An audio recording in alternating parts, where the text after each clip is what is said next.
টেকনাফের দুর্গম পাহাড় থেকে ৩ যুবকের মৃতদেহ উদ্ধারের ঘটনায় চাঞ্চল্যের সৃষ্টি হয়েছে কক্সবাজার জেলা জুড়ে। স্থানীয়দের দাবি, নিহত ৩ জনই অপহরণকারী চক্রের সদস্য। পুলিশ বলছে, অপহরণের শিকার ব্যক্তিরা পালাতে গিয়ে হত্যাকাণ্ড ঘটিয়ে থাকতে পারে। কক্সবাজার প্রতিনিধি অর্পণ বড়ুয়ার তথ্য ছবি নিয়ে ডেস্ক রিপোর্ট। মঙ্গলবার সকাল 10টার দিকে টেকনাফের বাহারছড়ার উত্তর শিলখালীর পাহাড়ের গহীন অরণ্যে দুইজনের মৃতদেহ এবং গুরুতর আহত অবস্থায় একজনকে পড়ে থাকতে দেখেন স্থানীয় বাসিন্দারা। তারা পুলিশকে খবর দিলে পুলিশ ঘটনাস্থলে পৌঁছে রবিউল আলম ও মুজিবুর রহমানের মৃতদেহ উদ্ধার করে।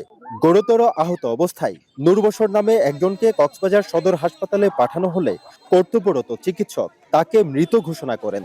নিহত ৩ জনই পাহাড়ছড়া শিলখালী গ্রামের বাসিন্দা।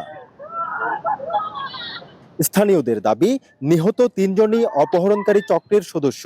গভীর রাতে ঘুমিয়ে পড়লে অপহরণের শিকার ব্যক্তিরা তাদের দেশীয় অস্ত্র দিয়ে আঘাত করে পালিয়ে যায়। ও কোদাল দিয়া যারা ডাকাত ঘুমাই রয়েছে এদেরকে মাথায় আঘাত করে এদেরকে মেরে ফেলছে। ডাহাইতে মারামারি মনে হয় সাগরপাড়া তাকে ড্রাইভারি করে। উনি কিভাবে ওখানে গেল? তবে স্বজনদের দাবি, নিহতদের পরিকল্পিতভাবে হত্যা করা হয়েছে। কলটল দিছে, মোবাইল রিসিভ নয়। পরে ফায়ারের ক্ষেত্রে দোয়া ভয়ের হতে কি তোর ফুয়াতারা 3 জন ধরে মুখ দেখে জবাই করে দিই। আমরা আতঙ্কে দিন কাটাচ্ছি আর কি। রবিকে কি কারণে মারা হয়েছে আমরা কিন্তু এখনো জানি না। পুলিশ জানায়, নিহতরা অপহরণ ও ডাকাতি চক্রের সঙ্গে জড়িত ছিল বলে প্রাথমিকভাবে ধারণা করা হচ্ছে। নিজেদের মধ্যে দ্বন্দ্বের জেরে এ হত্যাকাণ্ড ঘটতে পারে। মূলত অপহরণ করে পাহাড়ে নিয়ে মুক্তিপণ দাবি করা। প্রাথমিকভাবে আমরা অভ্যন্তরীণ দ্বন্দ্ব এটাই প্রাথমিক তথ্য পাইছি।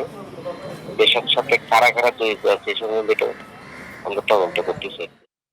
টেকনাফের বাহারছড়া সহ আশপাশের গহীন পাহাড়ে আস্তানা গেড়ে বসেছে অপহরণকারী চক্র। এই চক্রের সাথে সম্পৃক্ত রোহিঙ্গারাও। এদের তৎপরতায় প্রতিনিয়ত অপহরণের শিকার হচ্ছেন মানুষ। অর্পণ বড়ুয়া, এটিএন নিউজ, কক্সবাজার।